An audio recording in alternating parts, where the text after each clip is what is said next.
Cordero de Dios, que quita el pecado del mundo, el que viene a mí se salvará. Entonces, no estoy creando ninguna doctrina nueva, ¿no? Quizás te esté chocando lo que estoy diciendo, es decir, pero yo no me enseñaron, está bien, pero supongo lo que la Escritura dice, ¿no? O sea, por eso no existe de la reforma, siempre reformándose. Entonces, estamos constantemente reformándonos, a veces lo que nos enseñaron. Entonces no está hablando de un templo que está en el. Vimos que la primera parte, Pablo está hablando que nosotros somos el templo. ¿Dónde habita el Espíritu Santo? En el templo. Nosotros somos un templo viviente. En la otra parte vimos que cuando Cristo dice, destruyan este templo, que dijeron, ellos querían literalmente, tomamos literalmente la Escritura, entonces ellos pensaban que era el santuario, el templo que estaba ahí, ¿no? ¿Y qué es lo que le está hablando? Del templo de él. ¿Por qué? Porque el templo de él iba a ser destruido, o sea, él iba a ser crucificado. Con eso en 3 días lo levantaré, ¿qué quiere decir? Que al tercer día se le iba a levantar, iba a resucitar. ¿Ves cómo estaba hablando el profeta? Pero ellos no entendían. Ese es el problema cuando nosotros nos encerramos, queremos leer algo literalmente como está escrito ahí. Pero acuérdense, en 1 Corintios 2:14, que el hombre que no ha sido regenerado no entiende estas cosas. El hombre espiritual que puede entender las Escrituras por medio del Espíritu Santo, ¿no? Así que yo lo que estoy haciendo estoy leyendo literalmente, porque hoy día mucho, estás confundido. No, yo vengo leyendo texto por texto, lo que viene diciendo, y no estoy haciendo nada más que eso. Así que es otro texto más para que tenga idea de lo que es el templo. Se va a Efesios 2:21. Como decía un hermano, ¿no? Decía, quiere enojarse con las Escrituras, decía, porque nosotros solamente leemos lo que está en la Escritura. Por ahí chocante porque nos dice, a mí me enseñó el pastor que tiene 30 años, 20 años, pero las Escrituras dicen otra cosa. Los fariseos, ¿cuántos años tenían? Efesios 2, versículo 21, dice así. Fíjate, desde el 20, pero el 21, el que guía de ellos. El 20 dice así, edificados sobre el fundamento de los apóstoles y profetas, siendo la piedra angular el mismo Cristo Jesús. Y el 21 que va a leer es esto, en quien bien trabado todo edificio, está hablando de la iglesia, crece hasta llegar a ser un templo santo en el Señor. ¿Ves? Está asociando la iglesia con un templo santo. La iglesia, o sea, como un templo santo. Y la iglesia que bueno, va a decir, son ladrillos. No, de ninguna manera. La iglesia la forman los santos. Nosotros la conformamos la iglesia, no un templo levantado, grande, con plataforma y pantalla atrás, y sillas de butacas rojas y alfombras, y todo como un show. No forma esto. La iglesia son los santos, aquellos que han nacido de nuevo, que han sido regenerados por el medio de la palabra de Dios, pues se tenía que tener una esa es la forma. Y es ahí donde el anticristo va a entrar. No que hay un templo que se va a construir, entonces pues tú tienes mirada, vamos a mirar a ver cuándo se va a levantar el templo, Jerusalén, tiene mirada así, están mirando, a ver, ¿viste? Mirá, están atacando Jerusalén, ya es la hora, sí, ya es la hora. ¿Sí? Y no tienen engañado así el enemigo. Están mirando a ver qué sucede en Jerusalén, cuando él se está viendo. Y él donde está, dice, él va a entrar en la iglesia. Es decir, no, es mentira, bueno, me gustaría que muchos de aquellos que tienen la oportunidad de estudiar o tienen un libro o algo, estudiar la historia de la iglesia, incluso fíjese al principio, ya en la iglesia primitiva, cuando Cristo, que todo esto viene de una mala interpretación de cuando tengamos más tiempo lo vamos a estudiar, de una escatología de la mala interpretación de Mateo 24, donde Cristo, los apóstoles hacen una pregunta, los apóstoles hacen 2 preguntas, y Cristo contesta hasta el versículo 35 la primera pregunta y el versículo 36 la segunda pregunta, y de ahí donde vienen todas estas palabras que no están en la Biblia, que está milanista, premilanista, y todo eso, ¿no? Que dice, dividieron una escuela, yo creo esto, yo creo aquello. Por eso siempre digo, esto podemos disentir o no, pero en las doctrinas esenciales de Cristo no podemos ser doblarnos.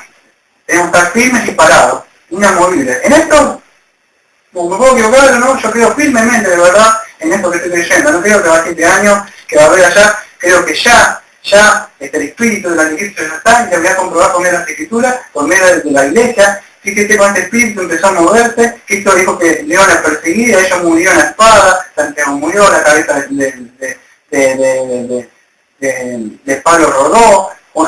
Cuenta la historia que Pedro murió cabeza abajo, y ahí empezó la historia de la iglesia. Fíjese como el anticristo se ha movido, ese espíritu, como dice Efesios 12, el espíritu del anticristo, o sea, el espíritu que está en el aire todavía, está, pero tiene engañado, que se va a construir, que se va a levantar algo, y fíjese como mucho con este espíritu ha estado siempre dentro de la iglesia, en Martín Lutero que combatió contra ese espíritu del anticristo, trayendo doctrina. Fíjate que el mismo Pablo le dice, no se dejen engañar. ¿Por qué? Porque ese espíritu tiene el espíritu de engañar dentro de la iglesia, se mete dentro de la iglesia, está metido, hace años está metido. No es que ahora de esos espíritus que están haciendo fuera de orden, ya está hace rato que está introducido. Entonces ahora vamos a ver si que se lleva me voy a ir en un momento me voy a segunda de Juan, para que lo vean, porque ellos también están mal interpretando. No, vamos a ir a las escrituras de nuevo, una vez más, las escrituras.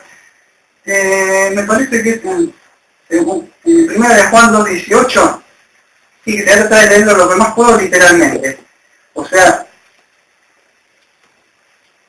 en un momento tengo que logramos dividir las grabaciones para tenernos, para acordarnos. Era Juan 2.18, dijo.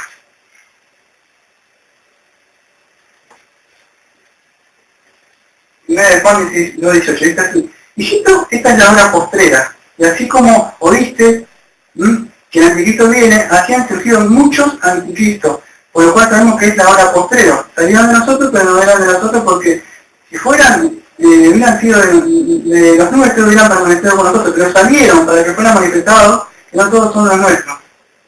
¿Ves? Ya estaba. Ese espíritu ya estaba, no que se va y se va a levantar.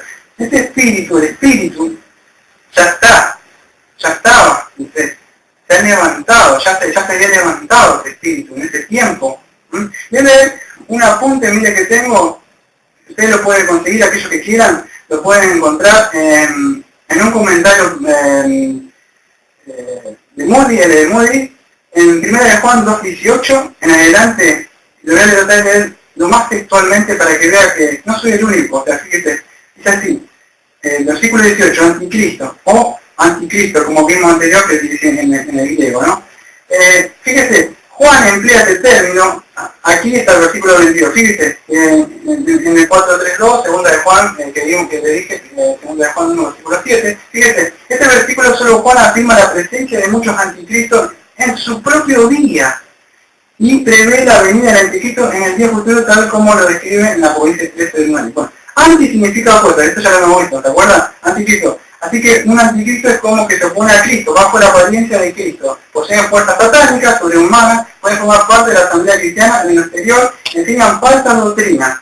La presencia de anticristo en el mundo demuestra que es una última hora, como ya la vemos en el tiempo de Juan, y han estado presentes en toda la historia de la iglesia. Pero ellos estaban presentes en el tiempo de Juan y en toda la iglesia, todo el tiempo de la iglesia. La última hora, esa palabra, ¿ves? La última hora, con el último tiempo debe ser todo el periodo entre la primera y la segunda venida de Cristo.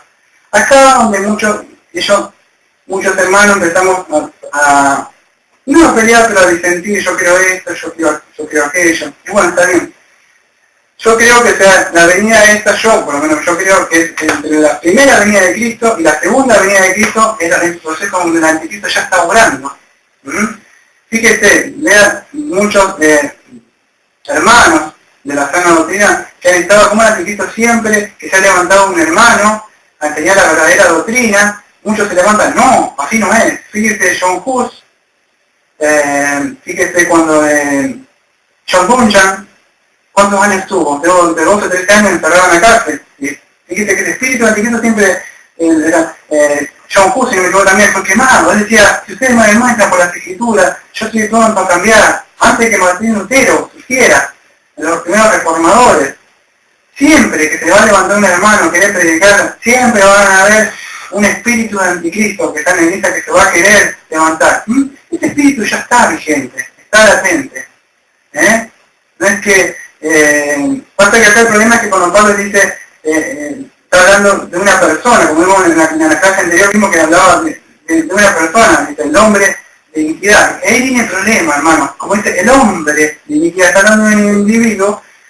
Yo toda esta semana me procuré, estudié, que yo me aparté de mi señora, yo me aparté mucho porque era un tema muy difícil. Yo, el hombre que habla de un individuo, pero Pablo, en otras epístolas, que usted las lee, fíjese que Pablo mismo habla de un individuo, cuando le dice que a Pablo le dice que él es un hombre de Dios, a Timoteo, pero está hablando de un individuo, pero todos somos hombres de Dios. O sea, cuando dice los frutos del Espíritu, no está hablando de una sola persona.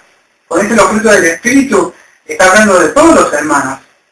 Entonces, escúchese esta también, el hombre de perdición, también, el hombre de perdición, fíjese también, no me acuerdo si en Juan 17:12, también que le dice Cristo, le dice el hombre también a quien, a Judas, fue el hombre de perdición, me parece que los nombres de la versión brutal.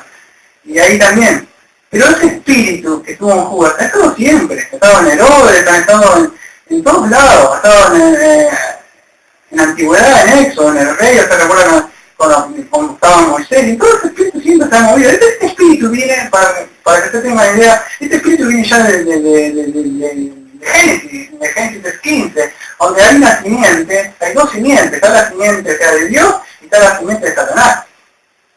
Ese espíritu que quiere constantemente buscar y destruir a los hijos de Dios, ya está, siempre va a estar persiguiéndolos a los hijos de Dios, pero ya está vigente, ese espíritu está. Usted antes de venir a Cristo, no tenía ese espíritu, porque usted estaba en contra de Cristo. Usted era un opositor, usted era un enemigo, hasta cuando Cristo lo reconcilia con él y viene a la familia de Dios. Pero usted era un enemigo. Pero Dios los amó, ese Romanos 8:5, y lo trajo. Pero usted era un opositor, un enemigo, usted era un anticristo. Era un anticristo, aunque no lo crea. ¿Por qué? Porque estaba en contra de Cristo. ¿Ves? Pero a veces somos que se va a levantar el templo y todas estas cosas, y lo empiezan a engañar y así. Y no se predica de estas cosas, ¿no? Yo sé que son temas profundos, son un poco difíciles de entender, pero estas cosas nosotros nos tenemos que preocupar por él. A mí me tocó porque tenemos construyendo esta casa, pero si no yo mucho la tocaría, pero es mi deber enseñar toda la enseñanza que está en la palabra de Dios. Fíjense en Hechos 1:6-8, que es lo que decía Pablo, en Hechos 6, 1-8, que los apóstoles estaban esto mucho le gusta ese esquema, ¿no? Todo me gusta ese esquema. Pero fíjense en Hechos 1:8, está así. Así pues lo que se habían reunido, Hechos 1, del versículo 6-8, dice así, así pues lo que se habían reunido, le preguntaban diciendo, escuchen, de hecho querían saber de escatología, fíjense. Señor, ¿restauraste el reino de verdad en este tiempo? Y fíjense lo que dijo Cristo. Dice así, les dijo, no os toca a vosotros saber los tiempos o las épocas que el Padre puso en su propia potestad. Pero recibiréis poder cuando venga sobre vosotros el Espíritu Santo y me seréis testigos, no son los que tenéis, sino toda Judea, Samaria y hasta la última de la tierra. ¿Qué quiere Cristo en nosotros? Estamos todos, la escatología, la última venida, los profetas. No, Cristo dijo que le seamos testigos, que predique la palabra de Dios. Preocuparte por predicar la palabra de Dios. Estos temas sí hay que hablarlo.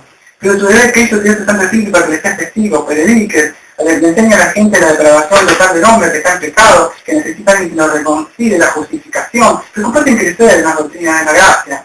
Estos temas sí podemos disentir, quizás yo puedo estar equivocado, quizás vos hermanos pueden tener la razón. Pero más allá de Cristo está interesado en su espíritu, vino para qué, Juan 18, para que le des condición de pecado a las personas. Eso es.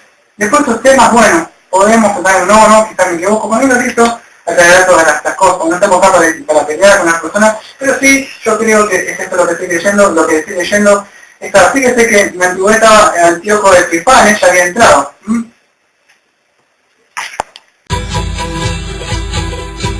Era ahí el Hijo de Dios, en sus hombros lleva una cruz, sus huellas son de sangre en el camino. Le azotaron, lo escarnecieron, 7 veces se cayó, se paró y quebrantó.